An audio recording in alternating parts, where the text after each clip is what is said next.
السلام علیکم ورحمۃ اللہ وبرکاتہ۔ الحمد للہ وکفی وسلام علی عبادہ الذین اصطفی، اما بعد۔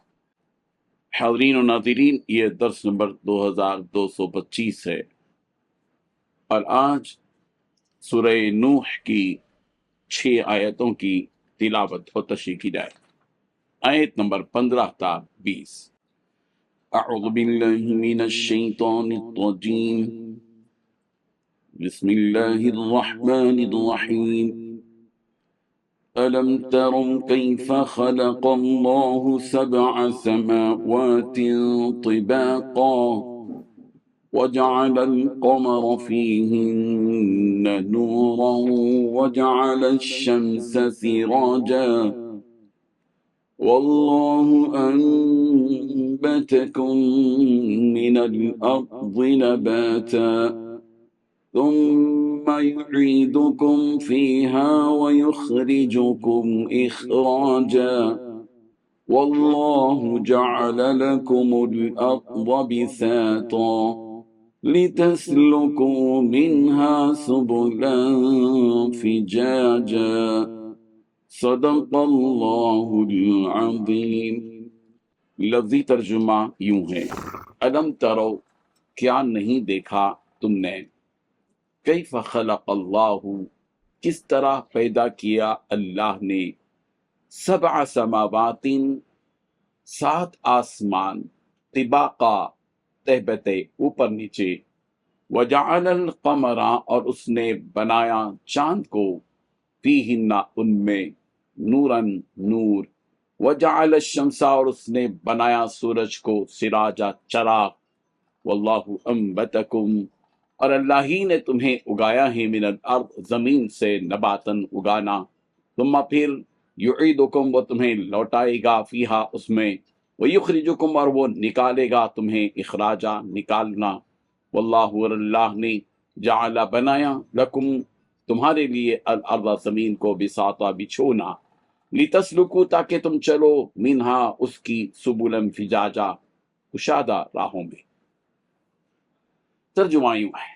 کیا تم نے یہ نہیں دیکھا کہ اللہ نے کس طرح 7 آسمان اوپر تلے پیدا فرمائے ہیں، ان میں چاند کو نور بنا کر اور سورج کو چراغ بنا کر پیدا کیا ہے، اور اللہ نے تمہیں زمین سے بہترین طریقے پر اگایا ہے، پھر وہ تمہیں دوبارہ اسی میں بھیج دے گا اور وہیں سے پھر باہر نکال کر کھڑا کر دے گا، اور اللہ ہی نے تمہارے لیے زمین کو ایک فرش بنا دیا ہے تاکہ تم اس کے کھلے ہوئے راستوں پر چل سکو۔ ان 6 آیتوں میں 5 باتیں بیان کی گئی ہیں۔ پہلی بات، کیا تم نے یہ نہیں دیکھا کہ اللہ نے کس طرح 7 آسمان اوپر تلے پیدا فرمائے ہیں۔ دوسری بات، اس نے ان آسمانوں میں چاند کو نور بنا کر اور سورج کو چراغ بنا کر پیدا کیا ہے۔ تیسری بات، اللہ نے تمہیں زمین سے بہترین طریقے پر اگایا ہے۔ چوتھی بات، پھر وہ تمہیں دوبارہ اسی میں بھیج دے گا اور وہیں سے پھر باہر نکال کر کھڑا کر دے گا۔ پانچویں بات، اللہ نے ہی تمہارے لیے زمین کو فرش بنایا ہے تاکہ تم اس کے کھلے ہوئے راستوں پر چل۔ بزرگان محترم، ان آیتوں میں اللہ تبارک و تعالیٰ کی دیگر قدرت کی چیزوں کو بیان کیا جا رہا ہے تاکہ اس نافرمان قوم کو، یعنی حضرت نوح علیہ السلام کی قوم کو، جو بہت کچھ سمجھانے کے باوجود ایمان نہیں لا رہی تھی، حضرت نوح علیہ السلام نے اللہ تعالیٰ کی قدرت کے نظارے ان کے سامنے رکھے کہ دیکھو، اللہ تعالیٰ کے خالق اور مالک ہونے کا یقین پیدا کرو دل میں تمہارے، اور کہا میری قوم کے لوگوں، کیا تم نے نہیں دیکھا کہ اللہ تعالیٰ نے کس طرح 7 آسمان ایک کے اوپر ایک پیدا فرمائے۔ یہ آسمان بغیر کسی سہارے کے ٹھہرے ہوئے ہیں جو کہ اللہ تعالیٰ کی قدرت کو ظاہر کرتے ہیں۔ اب تم ہی بتاؤ کہ اس رب کے علاوہ کوئی اور ہے جو ایسی تخلیق کر سکے؟ پھر اس نے اس آسمان میں چاند کو نور بنا دیا اور روشنی بنا دیا اور سورج کو چراغ بنا دیا، اور تاکہ تم اس کے ذریعے سے تم دن کے اجالے میں اپنی روزی تلاش کر سکو اور رات کے اندھیرے میں راستہ طے کر سکو۔ سورہ یونس کی آیت نمبر 5 میں بھی اللہ تبارک و تعالیٰ نے فرمایا، هو الذی جعل الشمس ضیاء والقمر نورا وقدرہ منازل لتعلموا عدد السنین والحساب ما خلق اللہ ذلک الا بالحق یفصل الآیات لقوم یعلمون، وہی وہ اللہ ہے جس نے سورج کو سراپا روشنی بنا کر اور چاند کو سراپا نور بنا کر پیدا فرمایا، اور اس کے سفر کے لیے منزلیں مقدر کر دی تاکہ تم برسوں کی گنتی اور مہینوں کا حساب کر سکو۔ اللہ تعالیٰ نے یہ سب کچھ بغیر کسی صحیح مقصد کے پیدا نہیں کیا، بلکہ وہ یہ نشانیاں،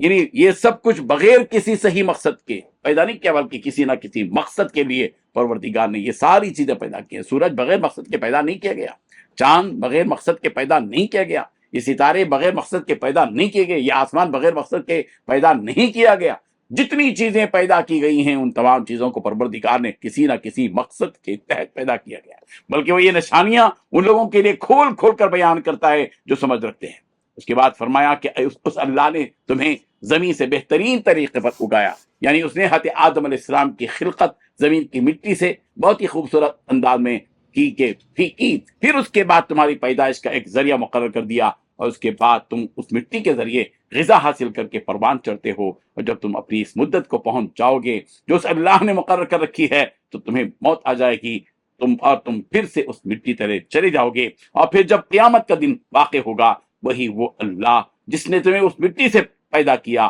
وہی دوبارہ تم کو زندہ کر کے نکالے گا تاکہ تم اپنے اپنے اعمال کا اسے حساب دے سکو۔ اور یہ